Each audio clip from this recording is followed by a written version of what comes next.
Yeah, big game hunting is something that we put together in 2002.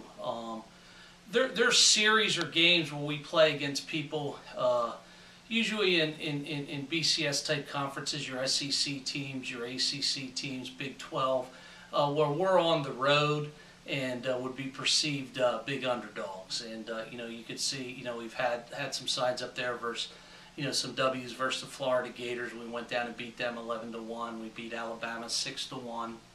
Last year we played Kansas State. Kansas State was I think 16th in the country, and then also in our Big East Big Ten challenges. So it's just something that we have fun with our program, with the players and coaches, and it doesn't involve any of the Big East teams. It's just kind of winning baseball games on the road or at neutral sites against people that maybe that would be perceived heavy favorites versus the Wildcats.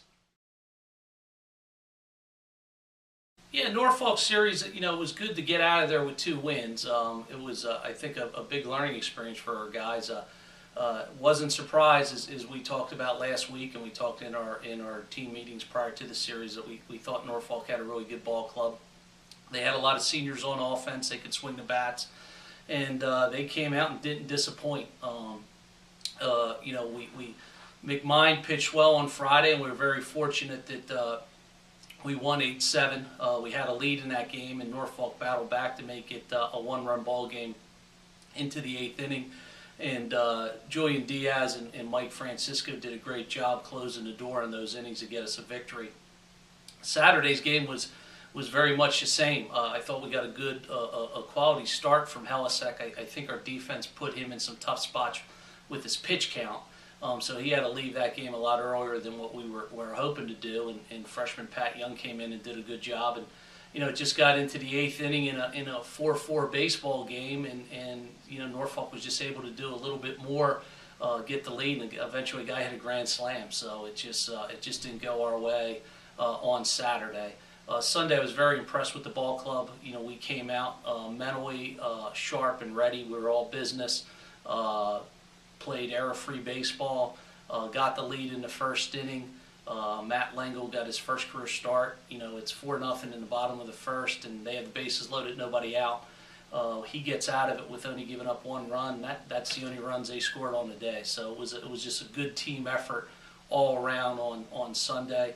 I was pleased getting after the Sunday game, because I thought that we just were a much better baseball team Sunday than we were the first 2 games. So that's all you can really ask for. Out of your first weekend is we got 2 wins and we got better on Sunday.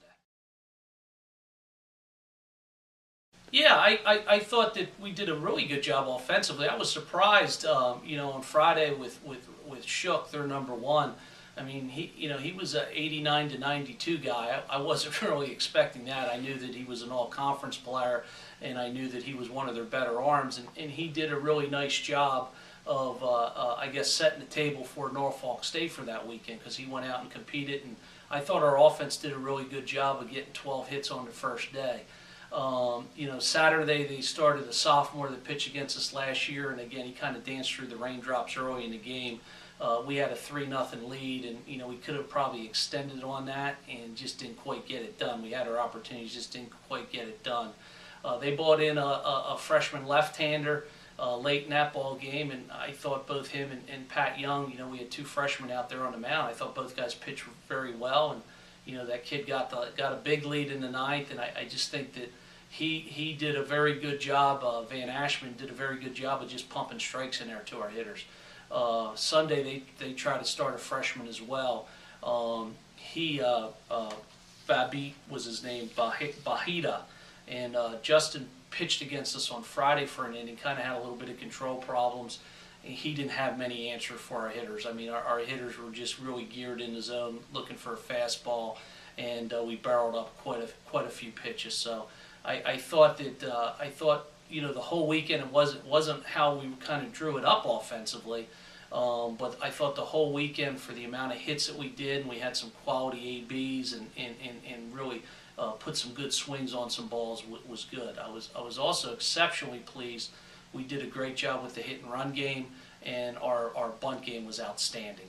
If we didn't bunt the ball as well as we did on Friday, maybe that result's different.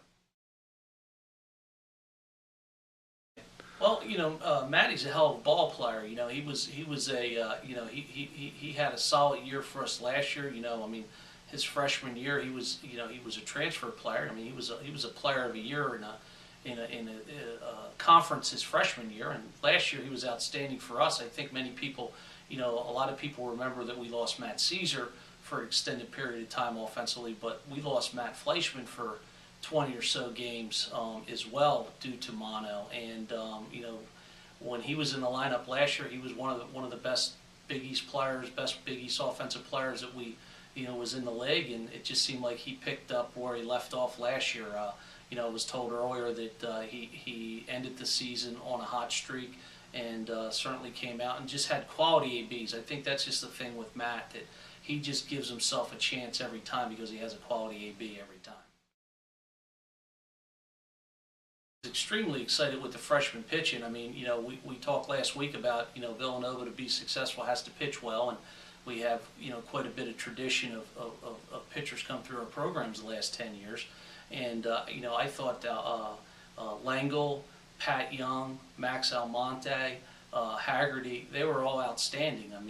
Pat Young went in for 3 innings, had really good velo, had really plus command. Langle getting his first career start, and especially the situation he was in. He's up 4-0, and with Norfolk State having the bases loaded, nobody out, he didn't give them anything. They earned it. They got on base with some hits and that stuff, and Matt pitched out of that. He got out of that first inning with only giving up 1 run. Now it hurt him eventually because of his pitch count. He threw 39 pitches that inning, but I thought he was outstanding. And then Max Almonte came in and just really pounded the strike zone. And at the end of the day, our freshman pitchers threw 12 innings. They walked 1 guy and they gave up 2 earned runs. So shoot, we take that every weekend.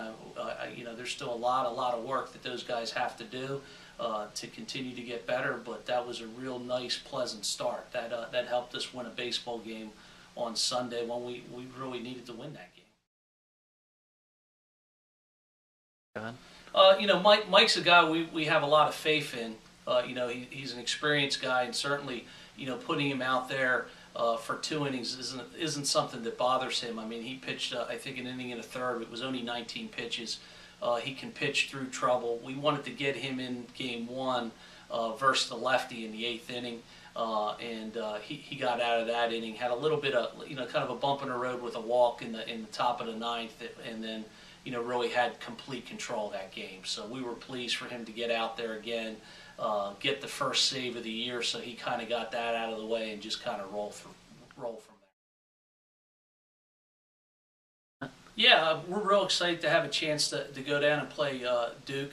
Sean McNally's our head coach, is a good friend of mine, is a very, very solid baseball guy. He actually coached some of our players, Adrian Chow and Brian Slocum. He was a minor league manager for the Cleveland Indians, and so he's in his 3rd or 4th year at Duke. I think Duke and Villanova have very similar philosophies. It looks like they're a team that has good, solid pitching. They play great defense. They seem to create offense in motion. I know this past weekend they won 2 games versus Richmond. Things that jumped out at me on that was, they had 19 walks. They got hit by 5 pitches. They stole 9 bases. They didn't strike out very much. So they're going to be a real solid fundamental team. They're a little bit young in some areas. I think they played 4 or 5 freshmen on the weekend, but they're very talented guys. They're guys that are some of the top recruits in the country. So I think it should be kind of playing each other, kind of playing yourself down there. I think the team that limits the mistakes, puts the most balls in play, and forces the other team to swing the bats will probably come out with the advantage on the weekend. It'll be a big challenge for us. I think we have some veteran players that are kind of real hungry to get an opportunity to fortunately hopefully go out and play well versus an ACC team.